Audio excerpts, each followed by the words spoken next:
मैं मालती जोशी जी की लोकप्रिय कहानियों में से एक कहानी एक पल आस्था का सुनाने जा रही हूँ। यदि इस चैनल पर आप नए हैं तो प्लीज़ सब्सक्राइब कर लीजिए। एक पल आस्था का। घंटी का बटन दबाते हुए दृष्टि अक्सर ही नेम प्लेट पर टंग जाती है। प्लेट पर जमी हुई धूल के बावजूद अजय का नाम वहां दमकता रहता है। इस घर ने अजय की सारी स्मृतियों के साथ नाम को भी ज्यों का त्यों सहेज कर रखा है। उसे भी वह खारिज नहीं कर सके हैं। केवल क्षमा ही इस संसार से खारिज हो गई है या कर दी गई है, पर इसे ठीक ठीक निष्कासन भी तो नहीं कहा जा सकता। निष्कासित होती तो क्या इस तरह बार बार लौटकर इस दरवाजे पर दस्तक दे सकती थी? यह दादी क्या कर रही है? दरवाजा क्यों नहीं खोलती? सोनू अधीर हो उठा था। क्षमा ने उसका हाथ न पकड़ा होता तो वह शायद दरवाजा ही पीट डालता। आ रही होंगी बेटे, दादी तुम्हारी तरह दौड़ थोड़े ही लगा सकती है। रसोई से यहाँ तक आने में समय तो लगता ही है ना। उसकी बात पूरी भी न हो पाई थी कि दरवाजा खुल गया। दूसरे ही क्षण सोनू दादी के गले में झूल रहा था। आटा सने हाथों से ही वह उसे दुलरा रही थी, चूम रही थी। क्षमा मुग्ध होकर वह दृश्य देखती रही। उसके अंतस में एक टीस उठी और आंखें छलछला आई। कौन आया है? भीतर से बाबूजी की खरखराती आवाज आई। तब जाकर अम्मा जी को होश आया कि क्षमा अभी तक बाहर खड़ी है। अरे बाहर क्यों खड़ी हो, भीतर आओ ना, उन्होंने दरवाजा छोड़ते हुए कहा। शायद उन्होंने इतनी देर बाद महसूस किया कि दरवाजा तो ही घेर कर खड़ी थी, कोई भीतर आए भी तो कैसे। उतनी ही देर में बाबूजी फिर एक बार पुकार चुके थे। सोनू को लेकर अम्मा जी उनके कमरे में गई। देखो तो कौन आया है। अरे वाह, हमारे छोटे साहब आए हैं, बाबूजी ने गदगद स्वर में कहा। अजय की मृत्यु के बाद से वह सोनू को छोटे साहब ही कहने लगे हैं।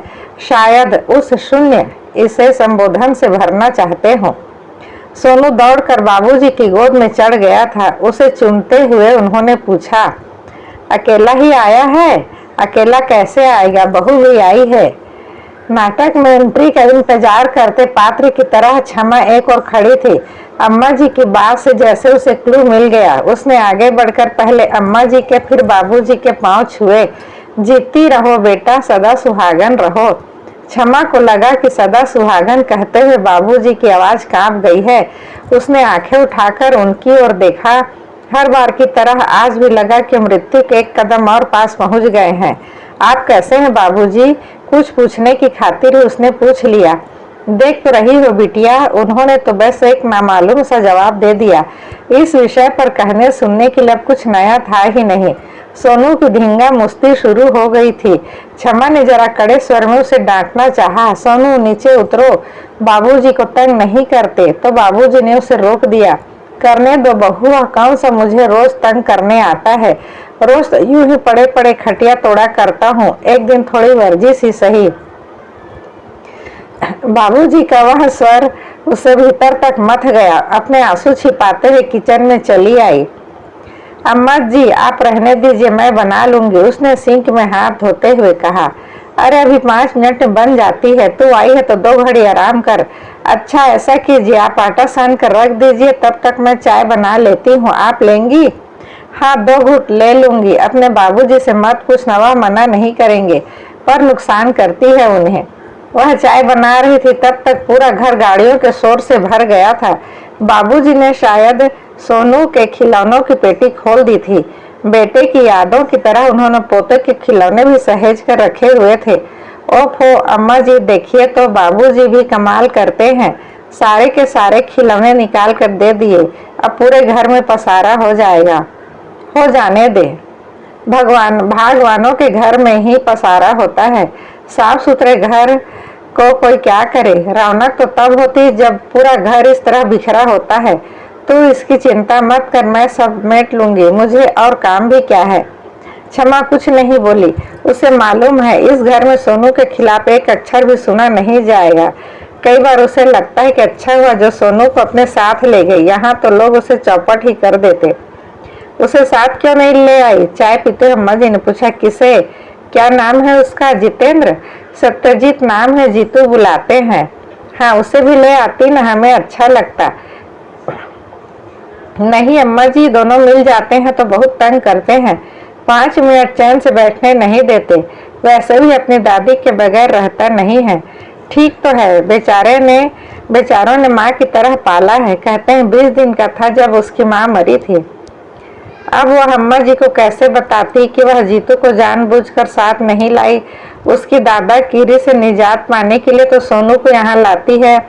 1 साल छोटा है सोनू से, पर हर वक्त उस पर हावी रहता है। इतनी सी उम्र में भी उसे एहसास है कि यह घर उसका है। इस घर की चीज पापा और दादी भी उसके हैं और वह हर वक्त उन पर अपना हक जताता रहता है। सोनू की तो वहाँ ले देकर एक मम्मी है, वह भी दबी दबी सी रहती है, इसलिए सोनू भी बेचारा बुझा बुझा सा रहता है। यहाँ आकर देखे कोई कैसे धमा चौकड़ी चल रही है। तब तक अम्मा जी ने एक सब्जी का ठेला रोक लिया था। गोभी, मटर, आलू, टमाटर उसके सामने रखते हुए बोली, फटाफट एक सब्जी बना लो बिटिया, घर में सिर्फ लौकी बनी है, वह भी बिल्कुल फीकी। अब 2-2 सब्जियां नहीं बनाती न मैं, जो उनके लिए बनाती हूँ वही खा लेती हूँ। सब्जी छौंकते हुए उसने कहा, अम्मा जी मैं गरम फुलके उतार रही हूँ, आप बाबूजी को आवाज दे दीजिए। तेरे बाबूजी घर में है कहाँ? वे तो अपने राजकुमार के साथ बाजार गए हैं, तभी न घर में इतना सन्नाटा है। आप भी कमाल करती हैं अम्मा जी, ऐन खाने के वक्त उन्हें कहाँ भेज दिया। अरे मैं कौन हूँ तुम्हें भेजने वाली, और मेरे कहने से क्या वह जाते? मुझे तो आज एक धनिया भी पत्ती लाकर नहीं दी, पर सोनू के आते ही जैसे उनके पाँव में पंख लग जाते हैं। करने को तो अम्मा जी शिकायत कर रही थी, पर उनके लहजे में जरा भी रोष या आक्रोश नहीं था। उन्हें तो जैसे यह सब कुछ बड़ा अच्छा लग रहा था। मुझे पता होता तो कम से कम मैं सोनू को रोक लेती। बाजार में ऐसा बवाल मचाता है कि बस उसकी फरमाइशें खत्म ही नहीं होती, बहुत तंग करता है। कर लेने दो, इसी बहाने कंजूस दादाजी के 4 पैसे तो खर्च होंगे। अम्मा जी ने मुस्कुरा कर कहा। बाबूजी बाजार से लौटे तो हाँफ रहे थे, सांस धौकने की तरह चल रही थी। बाबूजी को इस तरह हाँफते देखती तो क्षमा को हमेशा डर लगता है, कहीं यह उनकी आखिरी सांस ना हो। सोनू लेकिन खुशी से उछल रहा था। मम्मी देखो, दादी देखो, कह कह कर अपनी सारी खरीदारी दिखा रहा था। समझ गई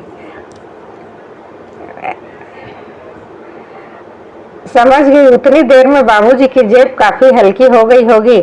ऐसी भरी दोपहरी में आने जाने की क्या जरूरत थी बाबूजी, ये चीजें तो शाम को भी लाई जा सकती थी। अरे यह सामान तो ऐसे ही खरीद लिया, मैं तो खास इसके लिए गया था। उन्होंने रसगुल्ले का टिन पकड़ाते हुए कहा, हमारे छोटे साहब की खास पसंद। खाना खा लो, बहू आटा लगा कर बैठी है। आता हूँ भाई, जरा सांस तो सम पर आने दो, जरा इत्मीनान से बैठकर खाना खाऊंगा। गरम फुलके रोज थोड़े ही नसीब होते हैं। हाँ, रोज तो मैं जैसे बासी खाना ही खिलाती हूँ। एक और खड़ी क्षमा उस नोक-झोंक का आनंद लेती रही। उसे हंसी भी आ रही थी और करुणा भी, क्योंकि वह जानती कि लड़ाई नहीं है, मन में उमड़ती खुशी को बाहर निकालने का एक बचकाना तरीका भर है। सोनू और बाबूजी को खाना खिलाने के बाद उन दोनों ने भोजन किया। क्षमा जब फिर रसोई समेट रही थी, अम्मा जी बर्तन लेकर बैठ गई। आजकल महरी नहीं आती क्या? अरे बहुत परेशान करती थी, कोई टाइम टेबल नहीं था, 2-2 दिन तक गोल कर जाती थी, फिर मैंने ही मना कर दिया। 2 आदमी की रसोई में बर्तन ही कितने निकलते हैं, हाथों हाथ हो जाते हैं। तो आप उठिए, मैं करती हूँ। क्षमा ने कमर में पल्लू खोसते हुए कहा। अरे रहने दो, वह बोली, पर क्षमा के एक बार और इसरार करते उठ गई। क्षमा जानती है, हाथ बटाना चाहो तो मना नहीं करती, तुरंत मान जाती है। बेचारी थक जाती होंगी, यह भी कोई उम्र है खटने की। इस उम्र में तो औरत सपने देखती है सेवा करवाने के, पर भाग्य में हो तब तो। पिछले 2-3 बार से देख रही हूँ कि बर्तन खुद ही कर रही हैं। कभी महरी की बीमारी का बहाना बना देती है, कभी शादी में गई है, पर सच आज सामने आ ही गया। पर उससे भी बड़ा सच यह है कि महरी का पगार अखर रही होगी, और इन लोगों का कोरी पगार से कभी मन नहीं भरता, ऊपर से और भी बहुत कुछ देना पड़ता है। उतनी सी पेंशन में सब कैसे संभव है? यह तो अच्छा हुआ कि बेटे के राज में छोटा सा ही सही अपना एक घर हो गया। घर में फ्रिज, कूलर, मिक्सर, टीवी सब आ गया, पर गुजारा तो पेंशन पर ही करना पड़ता है। नौकर रखने लायक शाह खर्च तो वह कर ही नहीं सकते। रसोई समेटने के बाद उसने कहा, अम्मा जी कुछ बिनने चुनने का हो तो निकाल दीजिए, कुछ सिलाई का काम हो तो वह भी बता दीजिए। सोओगी नहीं? नहीं, आप लेटिए, उसने अम्मा जी के लिए चटाई बिछाते हुए कहा। मुझे दिन में नींद नहीं आती, आप जानती तो हैं। अम्मा जी ने दाल चावल के डिब्बे और राई जीरा वगैरह की पुड़िया उसके सामने ला कर रख दी। बटन टाकने के लिए 2 कुर्ते भी निकाल कर दे दिए। चुटकी भर सुपारी मुंह में डालकर वह लेटी ही थी कि सोनू ठुनकता हुआ आया। दादी, हम शरबत पियेंगे। अभी नहीं बेटे, अपन 4 बजे बनाएंगे। नहीं तो हमें अभी बना कर दो। सोनू क्षमा ने डपटा। यह क्या हो रहा है?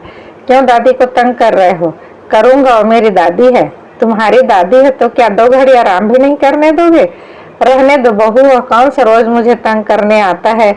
सुबह से शाम तक पसरी ही रहती हूँ। चल बेटा, अपना शरबत पियेंगे।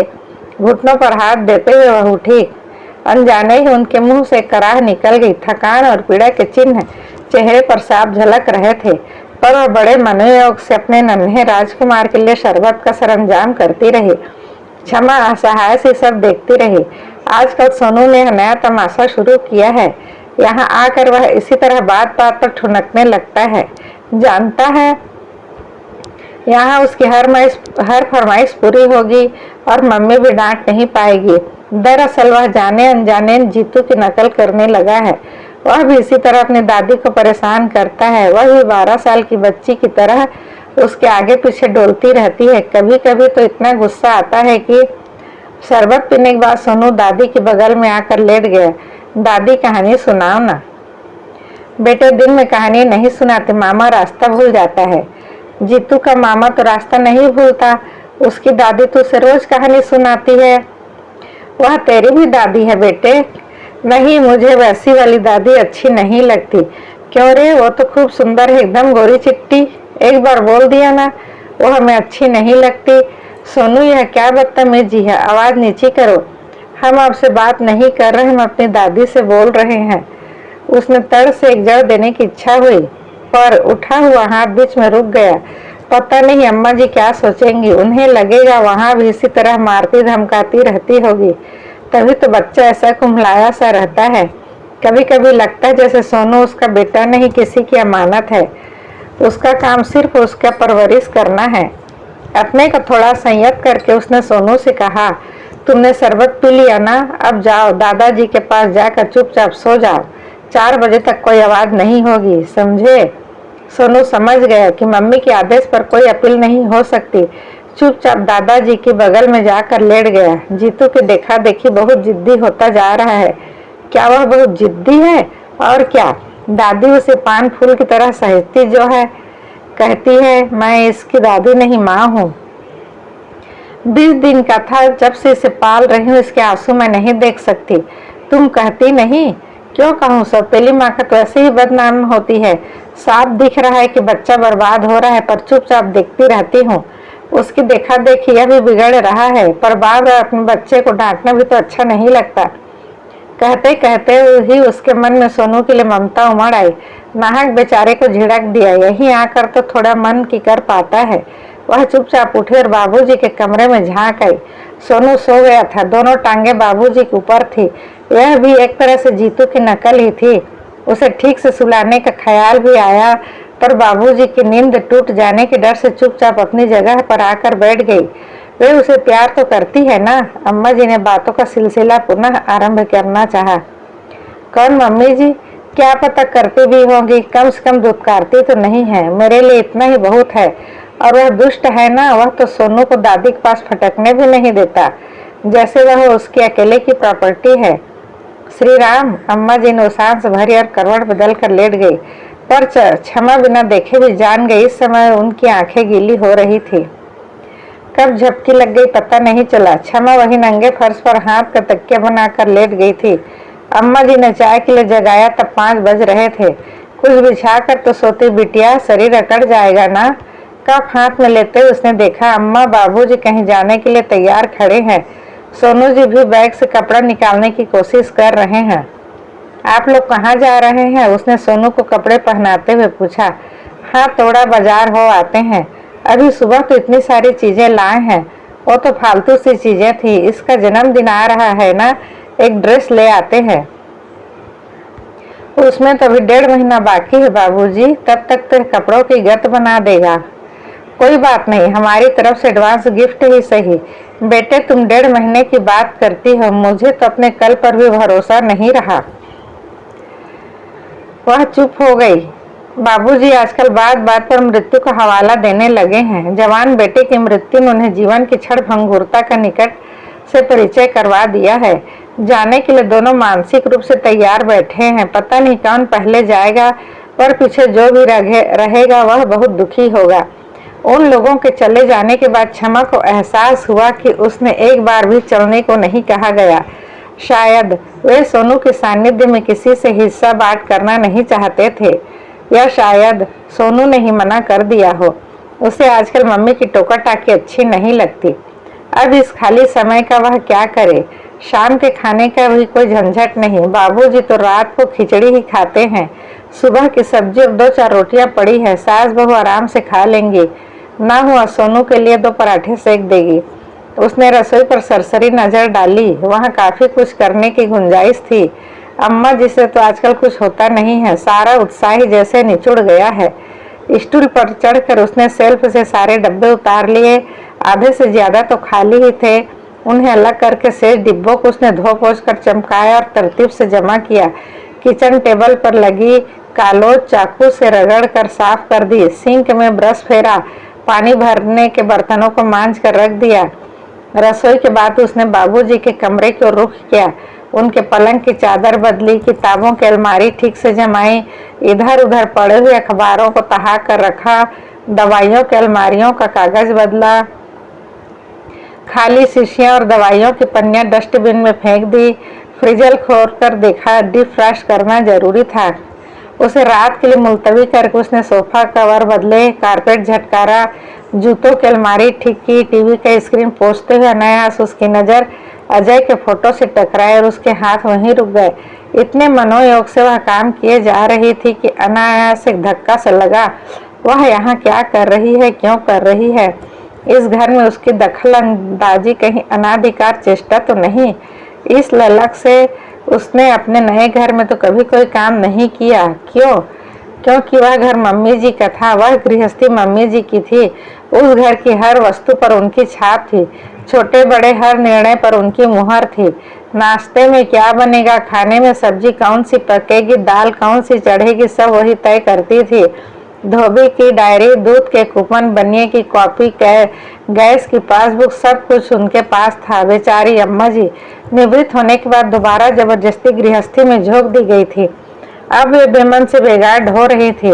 पर मम्मी जी तो शायद कभी निवृत्त हुई ही नहीं, न मन से न शरीर से। बहू के आने के बाद शायद स्थितियां कुछ बदली होंगी, पर उसके लिए भी समय कहाँ मिला। साल भर तो तीज त्योहार और सैर सपाटे से ही निकल गए। उस दौरान जीतू ने भी अपने अस्तित्व की सूचना दे दी थी। जीतू के जन्म के बाद तो 20वें दिन ही बेचारी चल बसी। कुल 15 महीनों में सारा नाटक समाप्त हो गया। घर की जिम्मेदारियों के साथ मम्मी जी पर एक बच्चे का बोझ भी आ पड़ा, पर वे उसे खूब मुस्तैदी से निभा रही हैं। बेटे की गृहस्थी में वे इतनी रच बस गई हैं कि कभी लगता ही नहीं कि वह मजबूरी में यह सब कर रही है। क्षमा ने सोचा था उसके जाते ही वह कहेगी, लो भाई अब अपना कारोबार संभालो और मुझे छुट्टी दे दो, पर उन्होंने कभी कहा ही नहीं। शादी को 13 महीने हो चले हैं, पर क्षमा की हैसियत अब भी वह मेहमान की तरह है। कभी कभी उसे लगता है कहीं वह अनचाही मेहमान तो नहीं। अपने सुदर्शन पुत्र के लिए मम्मी जी ने जरूर किसी कुंवारी कन्या की कामना की होगी। बेटा अगर जिद पर ना अड़ गया होता तो अपनी कामना जरूर पूरी करके रहती। तीनों बाजार से लौटे तब दिया बत्ती हो चुकी थी। सोनू तो किलकारियां भरता हुआ लौटा था, पर वे दोनों बेहद थक गए थे। अम्मा जी ने आते क्लांत स्वर में कहा था, 1 कप चाय बना दे बिटिया, अपने बाबूजी को भी दे देना, एकदम पस्त हो गए हैं। वह कहना चाहती थी कि ऑटो कर लिया होता, पर चुप रह गई।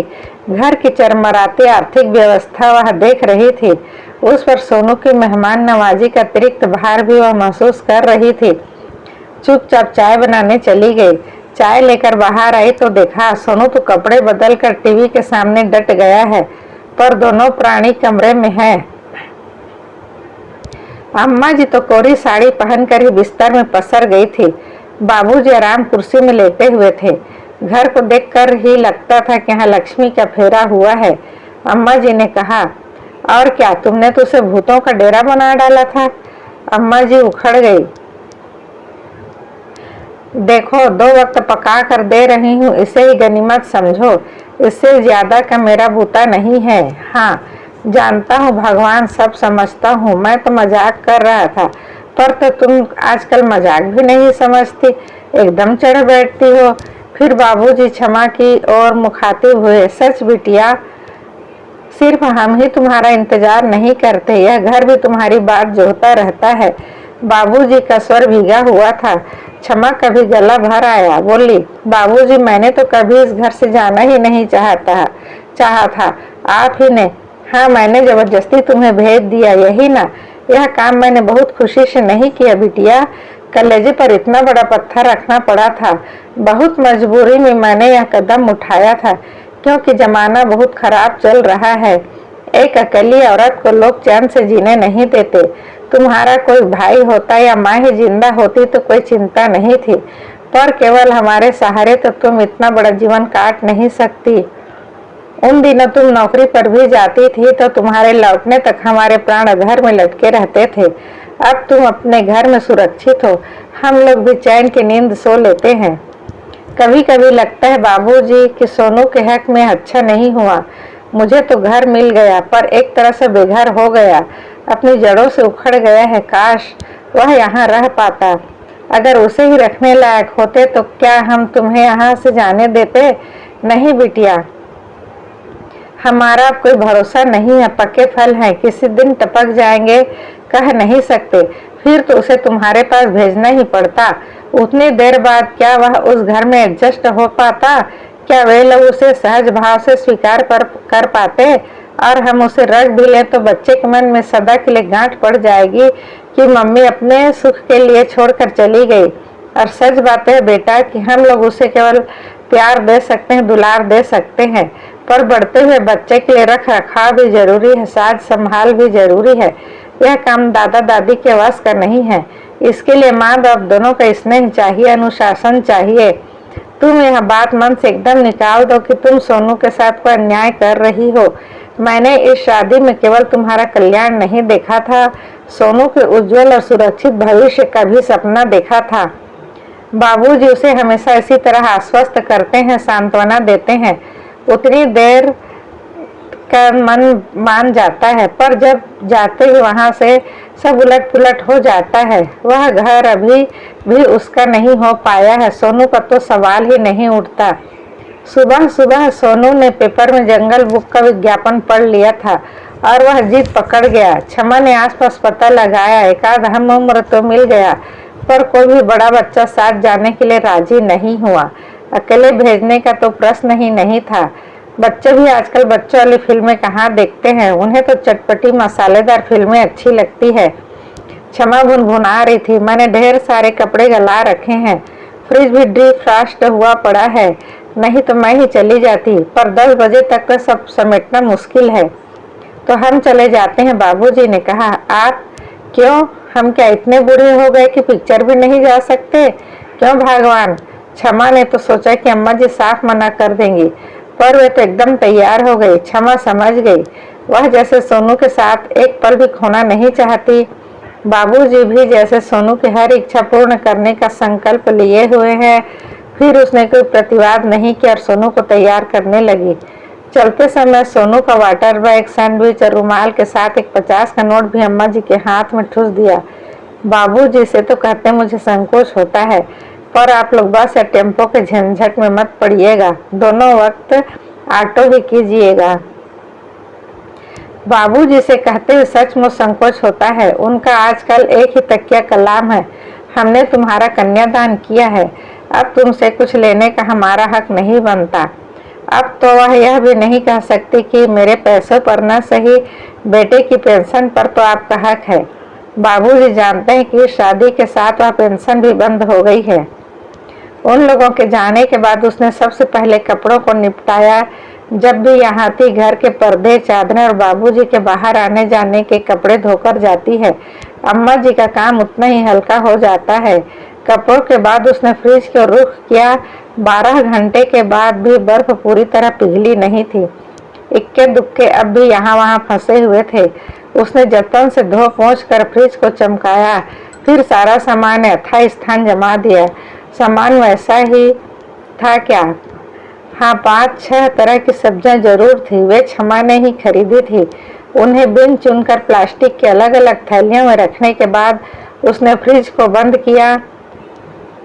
बटन चालू करके आसपास बिखरा पड़ा पानी पोंछ रही थी कि दरवाजे की घंटी बजी।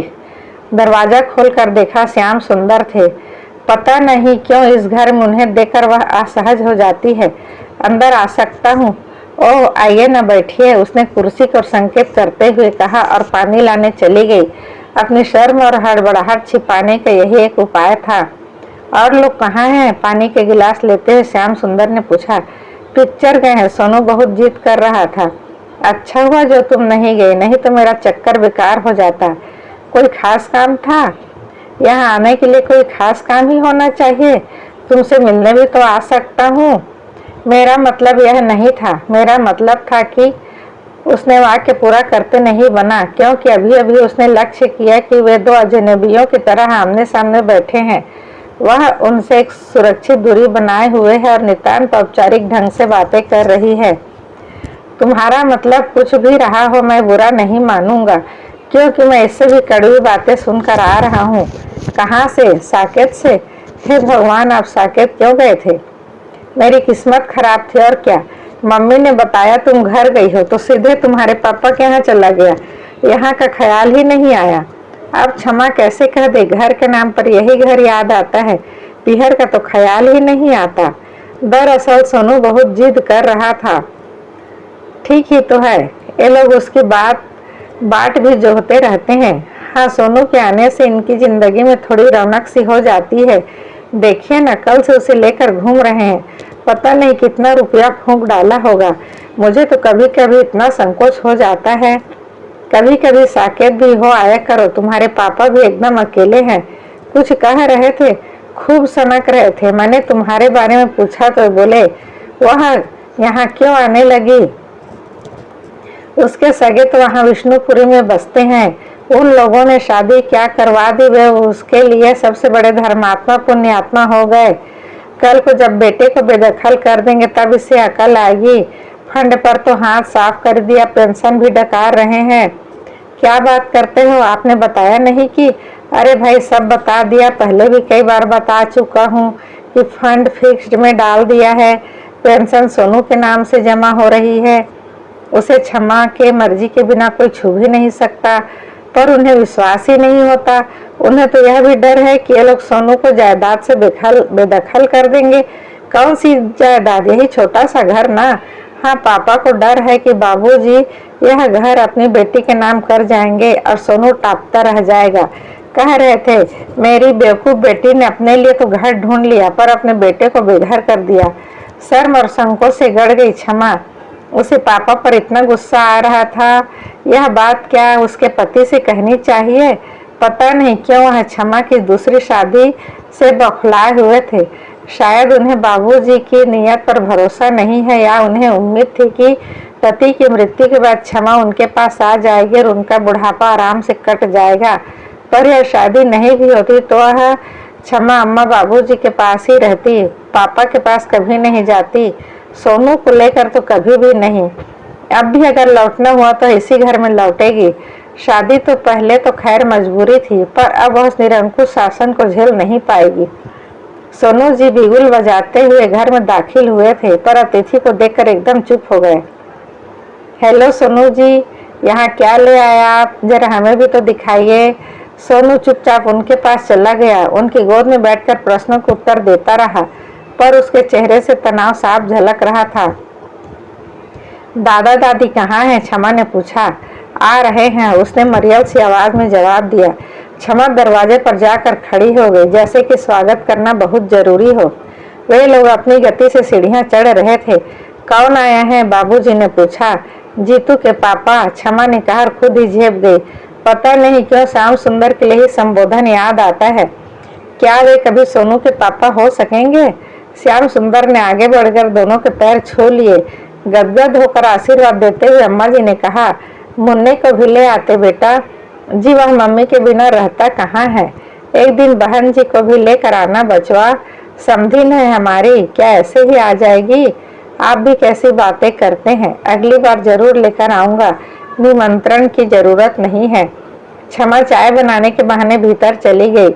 उसे अपने पर बेहद गुस्सा आ रहा था। जो बात अम्मा बाबूजी इतनी सहजता से कह गए वह उसके मन में क्यों नहीं उठी। इतनी देर बैठी रही, एक बार भी उसने जीतू के बारे में नहीं पूछा। खुद तो चाहती कि सामने वाला उसके बच्चे को बाप का प्यार दे, पर वह खुद क्या कभी जीतू को माँ की नजरों से देख पाई है। मम्मी जी के प्यार का मजबूत घेरा उसके चारों ओर है तो क्या हुआ। उसने भी तो कभी उसे घेरे को तोड़ने की कोशिश नहीं की। श्याम सुंदर तो जब तब सोनू को दुलरा भी लेते हैं, पर वह तो हमेशा निर्लिप्त सी बनी रहती है। वह चाय लेकर बाहर आई तो बाबूजी ने कहा, बेटे अपना सामान समेट लो, श्याम जी तुम्हें लेने आए हैं। उसने श्याम जी को और देखा। वे सोनू से बतियाने में व्यस्त थे। बहन जी आज सुबह बनारस गई हैं, उनके भाई बहुत बीमार हैं और जीतू वह घर पर अकेला है, इसलिए तुम्हें लेने आए हैं। वैसे बेटे उसे भी यहीं ले आते, सुबह सब लोग साथ निकल जाते। सुबह आने से नहीं चलता बाबूजी। सोनू का स्कूल तो 11 बजे, पर जीतू की बस तो सुबह 7:30 बजे ही आ जाती है। अभी उसे कहाँ छोड़ आए हैं। क्षमा खुश थी कि कम से कम उसे पूछने का तो होश रहा।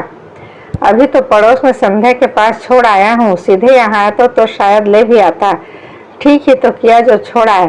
पापा के यहाँ उसे ले जाते तो पता नहीं और भी क्या क्या सुनना पड़ता। वह तैयार होने के लिए भीतर गई तो सोनू पीछे पीछे चला आया। उसका मुंह इतना सा निकल आया था। मम्मी क्या हम लोग वापस जा रहे हैं। हाँ बेटा, पर क्यों। आपने ही तो कहा था मंडे तक रहेंगे। कहा था, पर वहाँ अपना जीतू अकेला है ना, इसलिए जा रहे हैं। क्यों, उसकी बड़ी मम्मी कहाँ गई। बेटे वह आपकी भी बड़ी मम्मी है। ठीक है, पर वे गई कहाँ। बनारस गई है, बड़े मामा जी वहाँ बीमार है ना। अब जीतू घर पर एकदम अकेला है तो उसने पापा से कहा कि सोनू भैया को ले आइए, इसलिए पापा को आना पड़ा। सोनू बहुत खुश तो नहीं हुआ, पर उसके चेहरे का तनाव जरूर कम हो गया। हमारी किसी को जरूरत है, यह बात बच्चों के अहम को भी तृप्त करती है। जैसे दादाजी मैं अपना नया वाला हेलीकॉप्टर ले जाऊं। बिल्कुल ले जाओ, तुम्हारे लिए ही तो लाए हैं। और पुरानी वाली ट्रेन वह भी ले जाओ, और नई वाली ड्रेस भी जन्मदिन पर पहनना। सोनू के जन्मदिन पर आपको भी आना है बाबूजी, श्याम सुंदर ने कहा तो क्षमा को अच्छा लगा। सोनू का पिछला जन्मदिन तो शादी के तुरंत बाद ही पड़ा था। वह जानबूझकर चुप कर गई थी। सोनू को भी अपना जन्मदिन जीतू की बर्थडे पार्टी पर याद आया था। तब वह श्याम सुंदर ने क्षमा को बहुत डांटा था। इस बार सोनू का जन्मदिन भी उतनी धूमधाम से मनेगा, वह जानती है।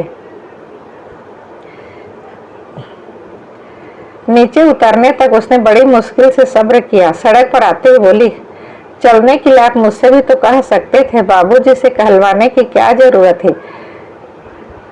दरअसल बड़े लोगों को जरा सा इज्जत देने पर खुश हो जाते हैं। अरे बहुत खुश हैं वे, दोनों ने आपको एक रेट दे रखी है। वैसे उनसे थोड़ा सा झूठ बोला हूँ मैं।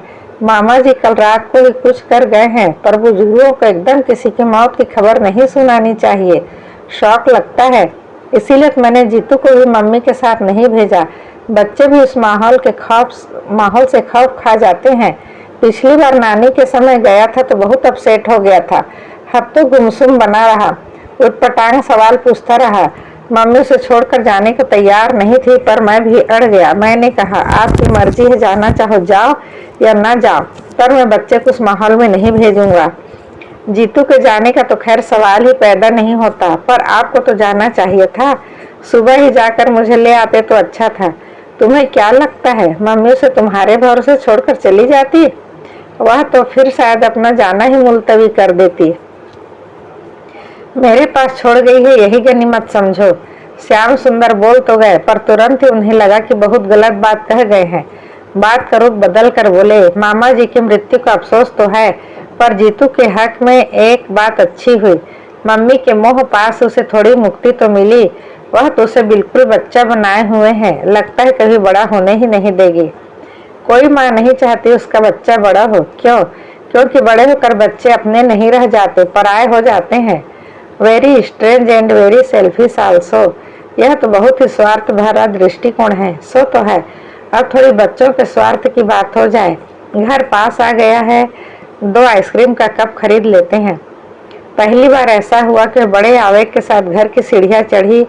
बड़ी आतुरता से उसने दरवाजे का ताला खोलते हुए, सोनू जाओ तो बेटे संध्या दीदी के यहाँ से जीतू को ले आओ, कहना मम्मी तुम्हारे लिए एक चीज लाई है। सोनू दौड़ता हुआ पड़ोस में गया। उसके चेहरे का तनाव एकदम गायब था, पर जीतू को देखकर लगा वह तनाव उसके चेहरे पर छा गया है। बेचारा लड़का, अपनी माँ को तो उसने कभी देखा ही नहीं था, पर जिसने माँ की तरह पाला पोसा था, उसे पहली बार बिछोड़ने की पीड़ा उसके चेहरे पर साफ अंकित थे। देखो हमारी मम्मी तुम्हारे लिए क्या लाई है। सोनू ने आइसक्रीम का कप उसके सामने करते हुए कहा। सोनू, क्षमा ने घुड़का, यह तो हमारी तुम्हारी क्या होता है, मम्मी दोनों की होती है, समझे। सोनू थोड़ा सा सहम गया, पर जीतू ने कोई प्रतिक्रिया व्यक्त नहीं की। पापा के बगल में खड़ा हुआ चुपचाप अपना कप खाली करता रहा। उसे थपथपाकर क्षमा ने कहा, अब दोनों बच्चे बड़ी मम्मी के कमरे में खेलेंगे, शोर नहीं करेंगे, लड़ेंगे भी नहीं। तब तक मम्मी खाना बनाती है, खाना खाकर थोड़ा आराम करेंगे, फिर शाम को मम्मी पापा के साथ पार्क में घूमने जाएंगे, ठीक है। पार्क में फिर से आइसक्रीम मिलेगी, सोनू ने पूछ ही लिया। बिल्कुल मिलेगी, लेकिन उसके लिए पहले राजा बेटा बनना होगा। सोनू दौड़ता हुआ बड़ी मम्मी जी के कमरे में चला गया। जीतू भी पैर घसीटता उसके पीछे जाने लगा। आप जरा ध्यान रखिएगा, इन लोगों का कोई भरोसा नहीं है, एकदम हाथापाई पर उतर आते हैं। उसने श्याम सुंदर को हिदायत दी और किचन में पहली बार अपनी मर्जी से खाना बना रही थी। जिस तरह सोनू एकदम तनाव मुक्त हो गया था, वह भी बहुत हल्का महसूस कर रही थी। उसका तो गुनगुनाने का मन हो रहा था। पहली बार वह इस घर में खुलकर सांस ले रही थी। मम्मी जी का व्यक्तित्व उस पर इस कदर हावी था, उसका यह प्रमाण था। आधे घंटे में उसने सारा काम निपटा दिया। सबसे आखिर में चावल कुकर में चढ़ाकर बाहर आई तो घर में एकदम सन्नाटा था। केवल बीच बीच में सोनू के खिलखिलाने की आवाज आ रही थी। सोनू, यह जीतू कहाँ चला गया? कमरे में होगा। क्यों? श्याम सुंदर ने पेपर से नजर हटाए बिना जवाब दिया। कमरे में तो नहीं हो सकता, इतनी देर में तो 1 दर्जन शिकायतें आ जाती। उसने वाश बेसिन पर हाथ मुंह धोते हुए कहा। श्याम सुंदर उठकर कमरे तक गए और बोले, इधर आकर देखो जरा। क्षमा ने जाकर देखा। सोनू बड़े मजे से जीतू की पटरियों वाला ट्रेन चला रहा था और जीतू सोनू का नया हेलीकॉप्टर गोद में लिए चुपचाप उसे देख रहा था। क्षमा, तुमने मार किया? मम्मी को गए भी 24 घंटे भी नहीं हुए और लड़का कितना शरीफ बन गया है। क्षमा ने तड़प कर पति को देखा। कैसे बाप है ये, बेटे का दर्द नहीं समझते? जिसे यह शराफत समझ रहे वहाँ डर है, मन में छिपी असुरक्षा की भावना है। सोनू जानता है आज घर में मम्मी की सत्ता है, इसीलिए इतना दिलेर बना हुआ है। उसी तरह जीतू भी जान गया है आज घर में उसका कोई सरपरस्त नहीं है। बेचारा बच्चा मम्मी जी की आंचल की छाह में से जरा सा हटती तपती रेत पर खड़ा हो गया है। क्षमा का मन ममता से भर आया। उसने जीतू को गोद में ले लिया और दुलारते हुए बोली, मेरा राजा बेटा भूखा है ना, देखो तो चेहरा कैसा निकल आया है। मम्मी अभी 5 मिनट में अपने बेटे के लिए खाना लगाएगी। हाँ। फिर कुछ कड़े स्वर में सोनू से कहा, सोनू तुम्हें सारी चीजें जगह पर रखने के बाद ही कमरे से बाहर आओगे, समझे? और जाते समय पंखा बंद करना मत भूलना। दोनों बच्चों ने आंखों में अविश्वास भरकर क्षमा की ओर देखा। सोनू का चेहरा तमतमा गया था, पर जीतू की आंखों में आश्वस्ति की एक चमक कौंध गई। उसने क्षमा की गोद में मुंह छिपाकर कांपते स्वर में पूछा, बड़ी मम्मी कब आएंगी? अलविदा मित्रों, अगली कहानी में फिर मिलते हैं।